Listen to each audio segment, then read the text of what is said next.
गुजरात चुनाव से पहले क्या कहता है समीकरण। गुजरात चुनाव से पहले जीत और हार को लेकर क्या कुछ माहौल इस वक्त देखता नजर आ रहा है और चुनाव से पहले क्या आशंका लग रही है कि बीजेपी को झटका लगेगा और गुजरात चुनाव से पहले आखिरकार ऐसी क्या भविष्यवाणी हुई जिससे बीजेपी में हड़कंप मच गया है। नमस्कार, मैं हूं राहुल शर्मा, आप देख रहे हैं SP9 न्यूज़। स्वागत है आप सभी का आज के इस प्रोग्राम में और प्रोग्राम की शुरुआत हम कर रहे हैं गुजरात से। गुजरात में आने वाले समय के अंदर विधानसभा चुनाव होने वाले हैं और गुजरात विधानसभा चुनाव से पहले ये बात निकल कर सामने आ रही है कि किस तरह मौजूदा समय के अंदर जो हालात हैं, जो स्थिति है, वो कहीं ना कहीं ये ज़रूर दिखा रही है कि क्या वाकई बहुत बड़ा जो नुकसान है गुजरात के अंदर वो दिखता नज़र आएगा बीजेपी को। और चुनावी रणनीतिकार प्रशांत किशोर की एंट्री क्या गुजरात में हो सकती है। दरअसल चुनावी रणनीतिकार प्रशांत किशोर जो काफ़ी समय पहले ये कह रहे थे कि वो विपक्षी पार्टियों के साथ हैं, जो ये कह रहे थे कि वो विपक्ष के साथ खड़े, और क्या आम आदमी पार्टी प्रशांत किशोर का सहारा लेगी गुजरात का विधानसभा चुनाव जीतने के लिए।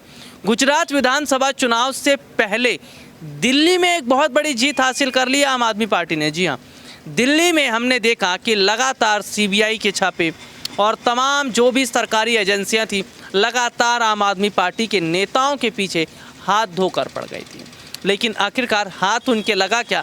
कुछ नहीं, खाली डुगडुगी बजा रहे थे और खाली डुगडुगी बजाकर ये लोग निकल गए। दरअसल मौजूदा समय के अंदर ये देखा गया कि किस तरह बहुत बड़े हद तक जो हालात, जो स्थिति बनी, वो कहीं ना कहीं ये ज़रूर बता रही थी, वो कहीं ना कहीं ये ज़रूर दिखा रही थी कि किस तरह से बहुत बड़े हद तक हालात बदलें, बहुत बड़े हद तक चीज़ें बदलती नज़र आई है। क्योंकि मौजूदा समय के अंदर की जो स्थिति है वो कहीं ना कहीं ये ज़रूर बता रही है कि क्या वाकई आने वाले समय के अंदर सबसे बड़ा जो नुकसान है वो बीजेपी को उठाना पड़ेगा। दरअसल गुजरात की जनता इस वक्त बीजेपी से काफ़ी नाराज़ दिखाई दे रही है। नाराज़गी की सबसे बड़ी वजह युवा जाहिर करते हैं।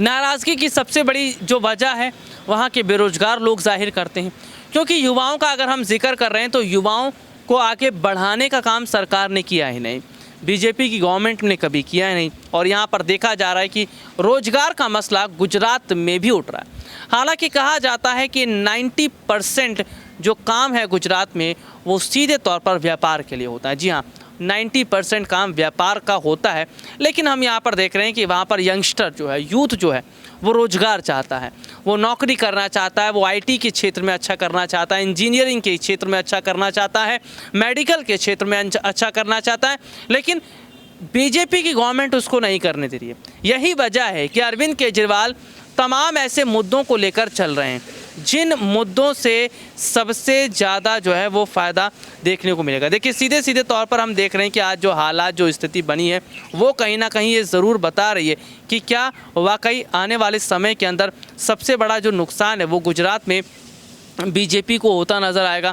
क्या आने वाले समय के अंदर बहुत बड़ी जो स्थिति हम देख रहे हैं वो ज़रूर होती नज़र आएगी। देखिए, सीधे सीधे तौर पर अगर देखें या सीधे सीधे तौर पर चीज़ों को समझें तो कहीं ना कहीं ये ज़रूर माना जा रहा है कि शायद बहुत बड़े हद तक बदलाव हम देख रहे हैं। दरअसल गुजरात चुनाव अगर जीतना है तो बीजेपी को तमाम तरह की जो रणनीतियाँ हैं हम देख रहे हैं कि ज़रूर बनानी पड़ेंगी, लेकिन गुजरात चुनाव से पहले आम आदमी पार्टी के जीत को लेकर तमाम तरह के दावे किए जा रहे हैं। माना जा रहा है कि चुनावी रणनीति जो प्रशांत किशोर हैं वो बहुत बड़े हद तक ये बात कह रहे हैं, वो बहुत बड़े हद तक ये कह रहे हैं कि हाँ, आने वाले समय के अंदर सबसे बड़ा जो फ़ायदा है वो आम आदमी पार्टी को ज़रूर होता नज़र आएगा। क्योंकि गुजरात चुनाव जो है वो बीजेपी के लिए बहुत मायने रख रहा है। गुजरात चुनाव अगर बीजेपी हारती है तो ये हार PM मोदी की हार होगी, क्योंकि गुजरात बीजेपी का गढ़ है।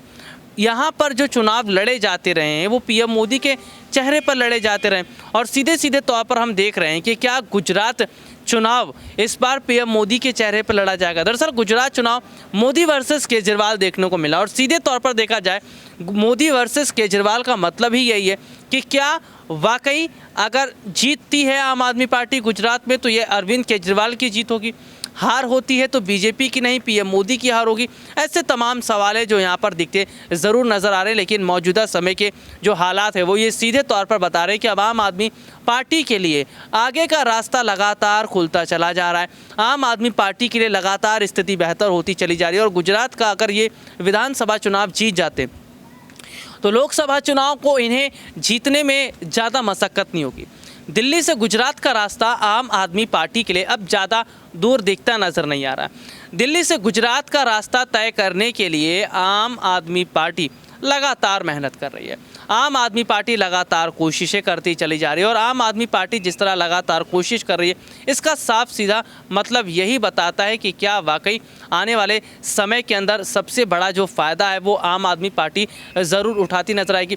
दरअसल आम आदमी पार्टी का विस्तार होना ज़रूरी है, क्योंकि जनता लगातार जिस तरह से झुक रही है आम आदमी पार्टी के प्रति, लगातार जनता जिस तरह आम आदमी पार्टी को सपोर्ट कर रही है, युवाओं का सपोर्ट, यंगस्टर का सपोर्ट, जो गरीब लोग हैं उनका सपोर्ट, क्योंकि आम आदमी पार्टी वो पार्टी जो ईमानदार पार्टी है, जो कि दिल्ली में दिखाया उन्होंने, दिल्ली में बताया कि कैसे हम लोग जो भी पैसा है जिसका इस्तेमाल है गरीब जनता के लिए कर रहे हैं, योजनाओं के लिए कर रहे हैं, सरकारी स्कूलों के लिए कर रहे हैं, सरकारी अस्पतालों के लिए कर रहे हैं, योजना जो कि गरीबों को फ़ायदा पहुंचाए इसके लिए कर रहे हैं। लेकिन मोदी सरकार, बीजेपी की गवर्नमेंट अमीरों को और अमीर बनाती चली जा रही है।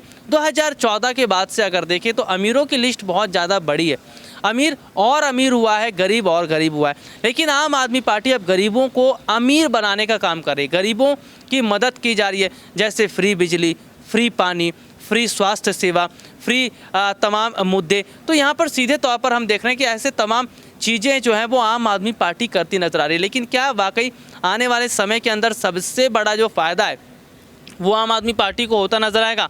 क्या आम आदमी पार्टी अगर गुजरात जीतती है तो अन्य राज्यों के चुनाव में भी जीतती नजर आएगी? क्यों आज बीजेपी आम आदमी पार्टी से डरी?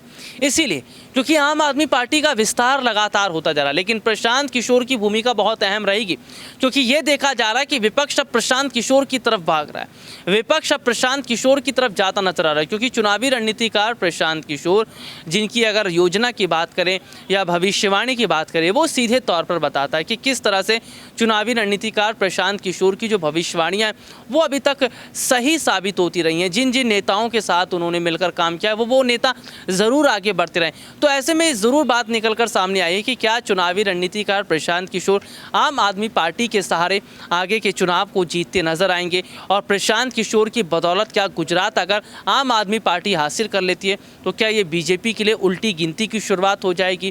क्या ये बीजेपी के लिए यहाँ से झटका लगने वाली बात हो जाएगी? क्योंकि विपक्ष में एक आम आदमी पार्टी है जो बहुत बखूबी तरह से रोल अदा करती नजर आ रही है। तो आम आदमी पार्टी बहुत आत्मविश्वास के साथ ये बात कह रही है कि हम गुजरात को जीतेंगे, हम गुजरात में अपना दबदबा बनाएंगे। देखिए बीजेपी डरी हुई है, यही बताता है कि दिल्ली में लगातार जो छापे पड़े वो छापे कहीं ना कहीं बता रहे थे कि शायद बहुत बड़े हद तक बीजेपी की डर दिल्ली में दिखाई दी। लेकिन दिल्ली में आम आदमी पार्टी का ना डरना और गुजरात की तरफ जाना, इसका मतलब जीत ज़्यादा दूर नहीं है। आज के लिए इतना ही, आपसे फिर दोबारा मुलाकात होगी, तब तक के लिए इजाज़त दीजिए, नमस्कार।